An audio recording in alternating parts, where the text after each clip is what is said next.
My brother let out a derisive snort as he uttered those cutting words. We were living under the same roof, my brother, his wife, and I, while our mother was bearing the brunt of it all. She arrived at our doorstep in a state of utter exhaustion, tears staining her cheeks as she pleaded, "I can't go back there." The image of her distress lingered in my mind, igniting a surge of indignation within me. "What can a loser like you do?" My brother jeered, his words a cruel jab not only at our beloved mother but also at me. Fury pulsed through my veins as I tightened my grip on the phone. "Are you sure you can handle looking after that old hack? Will you take her in?" he taunted, his treatment of our mother reprehensible, his mockery of me equally unbearable. Keeping my composure, I responded evenly, "If you're okay with it, I'll take her in." "My name is Rena. I'm 30 years old, married for 4 years to a kind-hearted husband, blessed with a joyful life and a 2-year-old daughter who brings us endless joy." Glancing at the date on the calendar, I retrieved my smartphone. Today marks my mother's 58th birthday.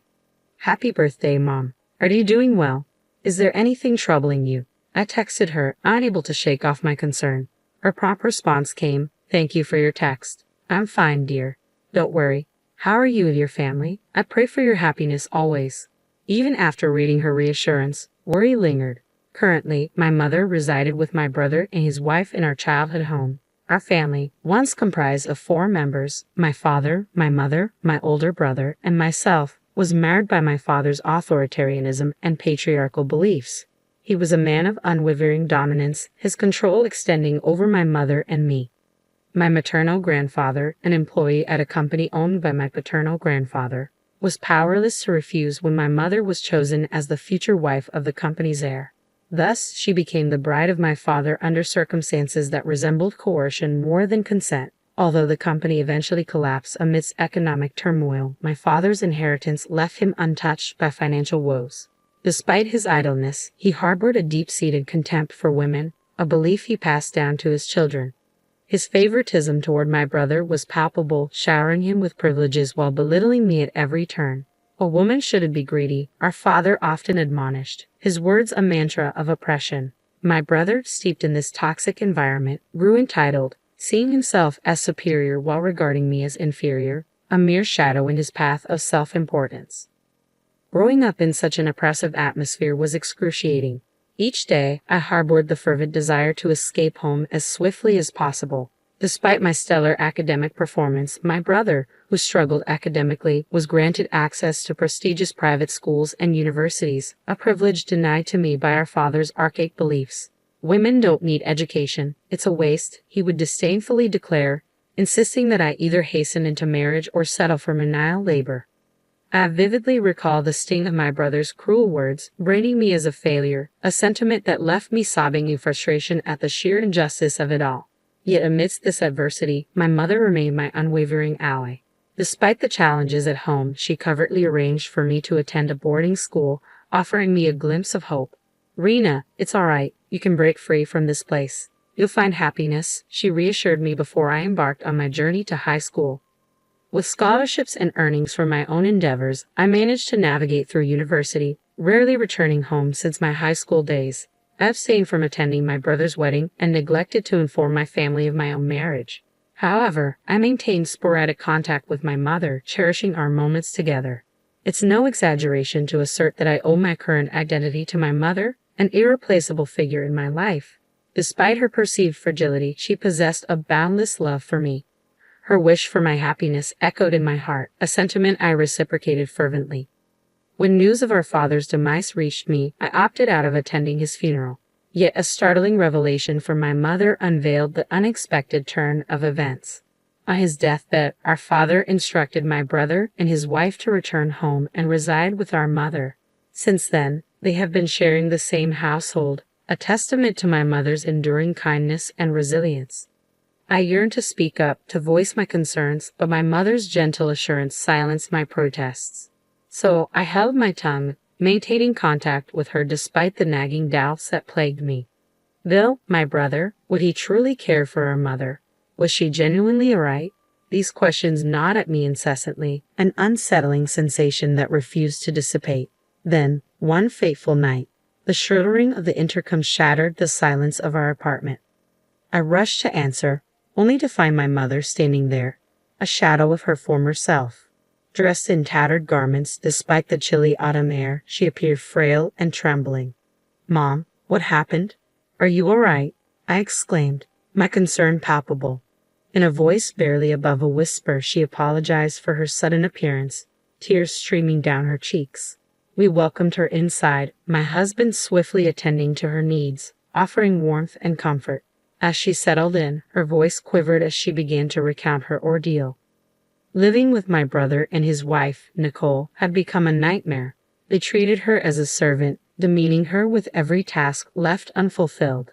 My brother's verbal abuse cut deep, labeling her as useless and a burden, while Nicole spewed insults and callously sold off her possessions. False rumors tarnished her reputation, painting her as a troublesome mother-in-law. My mother's health deteriorated rapidly under their tyranny, yet she endured silently, concealing her suffering from me. "Why didn't you tell me?" I lamented, my heart heavy with guilt. "Rena, I've burdened you since you were a child," she confessed, her words laden with remorse. "I hesitated to add to your burdens. I believed if I could endure it quietly." My mother's voice faltered, trailing off. Then, an email notification chimed, disrupting the heavy atmosphere. "It's from Nicole," she murmured, her hands trembling as she read the message aloud. "Where are you? The laundry isn't done, and there's no food. Do you want your belongings sold again?" The threat sent a shiver down her spine. "I'm sorry, Rena. I can't bear to return to that house," she confessed. Her words spurred me into action. Without a word, I retrieved my smartphone and dialed the number my mother had given me. My brother's gruff voice answered, demanding, "Who's this?" "It's Rena. Mom's with me," I replied evenly. "Oh, it's you," he retorted dismissively. "That old hag left without finishing her chores, huh? Tell her to come back immediately." "It seems you've been mistreating Mom," I interjected, my voice quivering with anger. "I've heard everything." My brother's response was a contemptuous snort. "Ha, what about it? What can a dimwit like you do?" he scoffed. "You've worked Mom to the point of illness, and you think that's acceptable. I won't allow her to stay with you any longer." "Think you can afford to support that old hag?" he sneered. "She's been a housewife all her life, incapable of anything and penniless. Are you planning to take her in?" "No more old hag talk. She was more than just a housekeeper," I retorted, my voice laced with fury. From the background, a voice, unmistakably Nicole's, chimed in. "They've been treating my dear mother so poorly, even mocking me. I can't tolerate it," she declared. The surge of rage towards my brother and his wife intensified, my grip on the phone tightening with resolve. "I understand, brother. If that's your decision, then I'll take Mom in," I said calmly, despite the turmoil raging within me. "Well, if you're taking her, that's fine by me. It'll free up some space in the house. And I'll be relieved," he responded dismissively. "Understood. Mom will be living with me from now on, so there's no need to contact us anymore," I declared before ending the call. "Rena, I'll make sure to take good care of your mother too," my husband reassured me, gently taking my hand. Our daughter, sensing the shift in mood, happily climbed onto my mother's lap, calling her grandma. My mother hugged her tightly, tears of gratitude streaming down her cheeks. 6 months later, the incessant ringing of the doorbell shattered the tranquility of our home. Peering out, I saw my brother, his face contorted with anger, accompanied by his wife, Nicole, who wore an ostentatious outfit that clashed with her sour expression. "What do you want? How did you find out where we live?" I demanded, taken aback by their sudden appearance. "We looked it up. Just open up, there's something we need to discuss," my brother insisted. With my husband and mother at my side, I ushered our daughter into another room, preparing to confront them alone. Upon entering, my brother wasted no time in accusing, "What's this about our house being sold?" "Yes, we received the message. My company bought your house," I responded calmly, bracing myself for his reaction. "Your company? What are you talking about?" He sputtered in disbelief. "I'm the head of a reputable real estate company in the area." "It's my company, and by the way, doesn't the company you work for subcontract to us?" I countered, watching as realization dawned on his face. "That's absurd. You, a dropout and a failure, running a real estate company? It's impossible," he exclaimed, his voice tinged with disbelief and indignation. "If you're skeptical, feel free to make a call to verify. But please, don't cause any inconvenience to the company," I urged, maintaining my composure despite the tension in the room. I promptly presented him with my business card, and as his eyes fell upon it, My brother fell silent, his face flushing crimson with a mixture of surprise and embarrassment. It was undeniable. After graduating from university, I had diligently carved out a successful career path. Initially hired by a prominent real estate firm, I eventually ascended to the position of executive in a newly established company. As a matter of fact, I continued, maintaining a measured tone. I met my husband through work, and we've since married. He happens to be a landowner, so you might say we're quite well off. There's no basis for you to label me a dropout or a failure.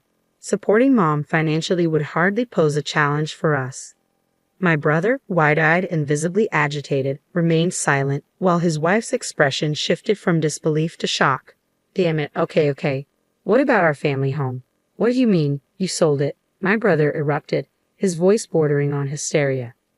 Finally breaking her silence, my mother spoke up, her tone firm but composed. You may not have been aware, but after your father's passing, the house and land were legally transferred into my name. Consequently, I made the decision to sell both to Rena's company. It's time for you to vacate the premises. What? What are you talking about, old woman? My brother spluttered in disbelief. Wait, didn't you say, as the eldest son, the house was rightfully yours? Caught off guard, my brother and his wife exchanged panicked glances, their expressions betraying a mix of confusion and alarm. What's wrong with me selling something that's rightfully mine? My mother retorted, her voice unwavering. Sorry to shatter your illusions, but I've liberated myself from your control. I won't live as you dictate anymore, my mother declared resolutely, her voice carrying a newfound strength. In response, my brother erupted in a fit of rage. What the hell are you talking about, you worthless old hack? He bellowed, his wife echoing his sentiments. You've never worked a day in your life, just leeching off others. Indignant, I stepped forward to defend my mother's honor. What are you talking about? Mom works hard. She's the manager of an apartment building owned by my husband and me. She's diligent, keeps the place immaculate, and is adored by the residents. And she gets paid for it too, I asserted firmly. My brother, who had been standing defiantly until then, fell silent, his shoulders slumping as he sank into a nearby chair. I could see the defeat etched on his face. Nicole leaned in to whisper something in his ear, a futile attempt to salvage the situation. Knowing my brother's prideful nature, I could sense the sting of defeat and rejection weighing heavily on him. If there's nothing else, you can leave now. I don't want to be involved with you, I declared firmly, unwilling to entertain any further drama. Suddenly, my brother's demeanor shifted. His previous rage gave way to a fawning grin. All right, but listen, you're rich now, right? Could you spare some cash? I recently lost my job and I'm having money troubles, he pleaded shamelessly. I was taken aback by his audacity. Before I could respond, he continued, Hey, Mom could give money to me too, right? You got money from selling the house. Just think of it as helping out your adorable son. Just as I was about to intervene, my mother's voice cut through the tension. Enough already. Have some shame, she admonished, her words carrying the weight of years of frustration and disappointment. I was taken aback witnessing my usually gentle mother raising her voice for the first time. Even my brother and his wife looked stunned by her sudden assertiveness. I apologize for raising you to prey on your sister like a shameless creature, she began, her tone firm. But there are lines you shouldn't cross. Don't disturb us anymore. Go home. Hearing this, my brother trembled once again, but he quickly retorted, Shut up and listen, old hag. You're not calling the shots here. Be prepared, I'll squeeze every dime of your inheritance from you. Nicole chimed in, demanding money as well. My mother's response was cold and unwavering. That's if there's anything left. From now on, I plan to spend all the money from the sale of the house for myself and Rena's family. I have no intention of leaving a single penny for you two, she declared. Enraged, my brother lashed out. What the hell, you old crone. From now on, I'm cutting ties with both of you. Stay away from me and Rena. Leave that house immediately, I intervened, feeling a surge of pride for my mother's newfound strength. Refusing to back down, my brother and his wife insisted they wouldn't leave until they received the money. Yes, we'll squat in that house, they declared defiantly. Just then, my husband's calm voice resonated through the room. What do you mean you won't leave? He asked, stepping forward. My husband's imposing presence seemed to silence them. Nice to meet you. I'm Rena's husband, he introduced himself calmly. What were you saying to my wife and mother-in-law earlier? Suddenly, my brother and his wife seemed to shrink in his presence. Despite his peaceful nature, my husband's stature and demeanor exuded authority. It was no wonder they found him intimidating, especially in comparison to my brother. My husband, bless him, is a challenge to handle, always boasting and looking down on women. Oh well, I chuckled, trying to mask my frustration. Oh, I just remembered I have something to do. I should be going, my brother stammered, suddenly eager to leave. Yes, let's go, his wife chimed in, their sudden change in demeanor almost comical. Suppressing the laugh, I watched them make their hasty retreat. In the quiet aftermath, my husband gently touched my shoulder. You did well? You must be tired, he said, offering silent support. My mother appeared, holding our daughter, her face radiant. We embraced wordlessly, basking in the warmth of our bond. Fast forward 1 year, and our harmonious relationship continued to thrive. My mother, now lively and healthy, remained dedicated to her job as a building superintendent. Gone was the worn-out figure from that fateful night. In her place stood a pillar of strength. She adored and cared for our daughter, a tremendous help to me. Of course, our daughter adored her grandmother just as much, often clinging to her with affection. Observing their bond filled my husband and me with immense happiness. As for my brother, well, believe it or not, he got divorced shortly after the incident. He lost his house and his fortune, and after revealing his pathetic state to my husband, Nicole quickly abandoned him. Currently, she's on the hunt for a new husband, but her nasty nature and money-hungry motives seem to be hindering her search. My brother now lives alone in a rundown apartment, struggling with part-time jobs. Frankly, I have no intention of helping him. He brought this upon himself. My mother and I have decided to distance ourselves from him completely. By the way, we're planning to build a spacious 2-family home soon. While we could continue living in the condo my husband owns, my mother pointed out that it would soon feel cramped as our daughter grows. Let's use all the money from selling the house, she suggested eagerly. Grateful for her enthusiasm, we accepted her proposal, looking forward to a future filled with happiness in our new home.